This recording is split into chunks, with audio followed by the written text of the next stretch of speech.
narito na naman tayo para sa isang napaka-sweet, nakakapanabik at sobrang trending na love story nila Kalingap Jomar at Carla. Ay aking makilala. Para sa pagpapatuloy ng ating love story ay matutunghayan na natin ang pinakainaabangan at talagang nakapanapanabik na photoshoot ng tambalang jump car. Ang pagkakasama nga nila dito ay sobrang unique dahil ngayon lamang sila nagkaroon ng date na may photoshoot na parang ganito, dahil parang fantasy talaga ang kanilang atake dahil sila ay nakasuot ng parang pangdiyosa. At dahil dito, marami talaga ang tumangkilik sa kanilang video at nag-trending dahil dito si Ate Carla dahil sobrang ganda niya pa. Dahil nagkaroon din siya ng kulay sa buhok at kitang-kita talaga natin na fresh talaga ang look na ganito ngayon.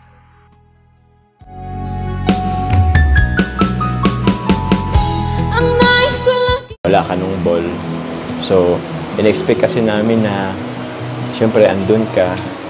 Tingnan mo naman yung suot mo, ang ganda. Kung andun ka lang sana, edi huwag kang tumawa.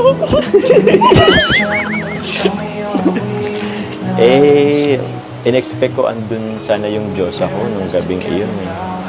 Ikaw sana yung Diyosa ng gabi.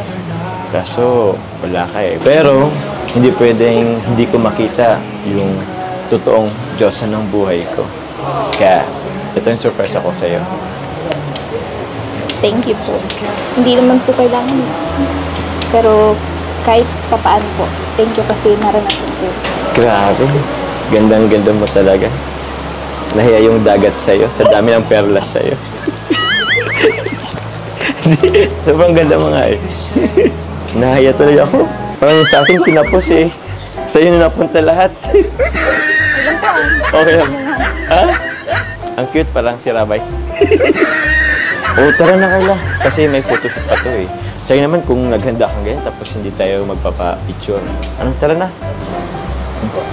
Isipin mo na lang may red carpet tayo dyan. Tara.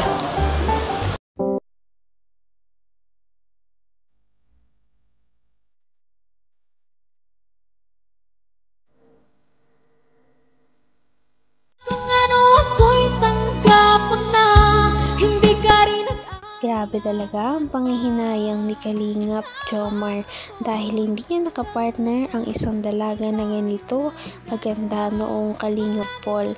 Kaya nakakapanghinayang na nagkasakit noon si Ate Carla. Sana sa susunod ay magkaroon talaga sila ng pagkakataon.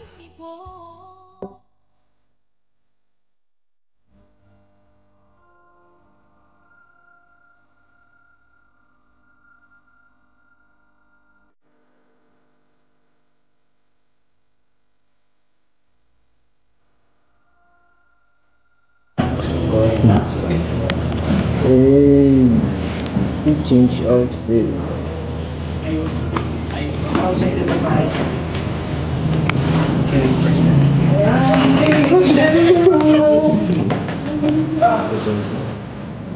Oh, panis. Panis. Oh, magandang gamit yan. Oh, yun po naman talaga. DIY lang kasi yung ano. Ikaw sa ito lang po ng ano. Siya. Ba't naman po ano? Ay, kailangan. Inas po yung ano. Mas ang isip po masyado nung ano yung short ko. Ay, okay lang po. Yan para ano, medyo ano siya, daring ang atake. At Daring ang atake. Maganda naman po kasi bagay po kay Carla. Sige po. Ikaw wala artist ko lang pang ganyan. Huwag niyo na lang po mga self-finance po. Sige. Hindi lang po yung pwedeng... Wow! Goddess of the Night na yan, no? Kung nag-attend to, Goddess of the Night na, oh. Uy! Goddess of the Night, guys! Naman ang bawat panaginip ko. Ikaw lang ang Kahit may makeup man o wala, alam naman natin dati pa na napakaganda talaga ni Ate Carla. Ngunit ngayon na talagang naayusan siya at ganito pa ang concept na para siyang galing sa ibang mundo, ay mas lumitaw talaga ang kanyang kagandahan at nagmukha siyang actress galing sa ibang bansa.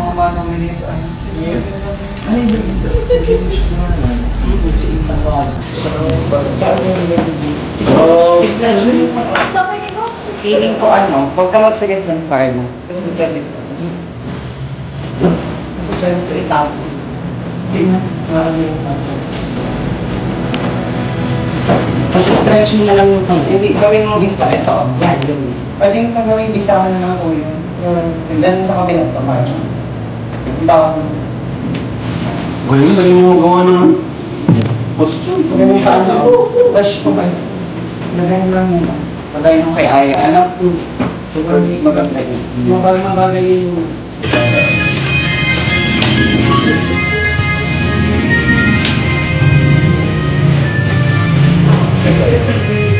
Dito, taas dito. Tama lang. Tama lang. Oo, marunong. Dipag ka nga. Tingnan na lang muna. Tingnan na lang. Mas mainit. Tingnan na lang.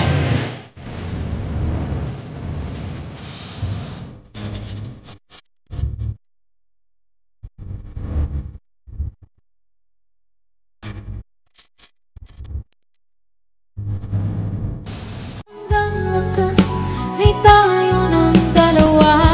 Palagi kang naman ang isip. Grabe naman yan, Ate Carla. Parang tinapatan niya si Amihan at iba pang mga sangres, ha? Encantadia sa kanyang ganda. Kaya naman nag-trending ang kanyang look na ito at pinanggaguluhan talaga siya ng kanyang mga fans sa Facebook at sa iba pang mga platforms dahil nakita nila ang ganitong look kay Ate Carla na bumagay din talaga.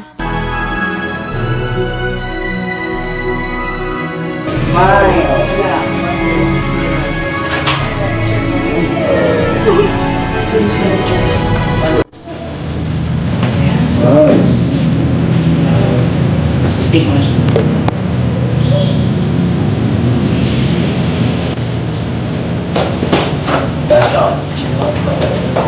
Baba na kami ang kamay mo. Tapos medyo na naman ang curve yung shot. And,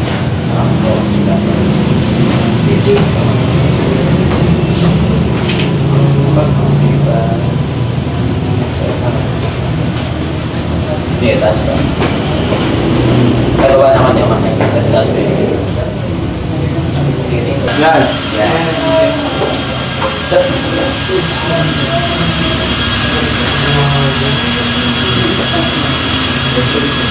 Sige, lagay mo na ang last one. Ikaw na kami kung lagay.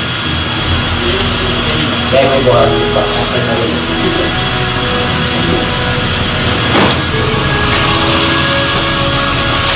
Sige, pabuhan.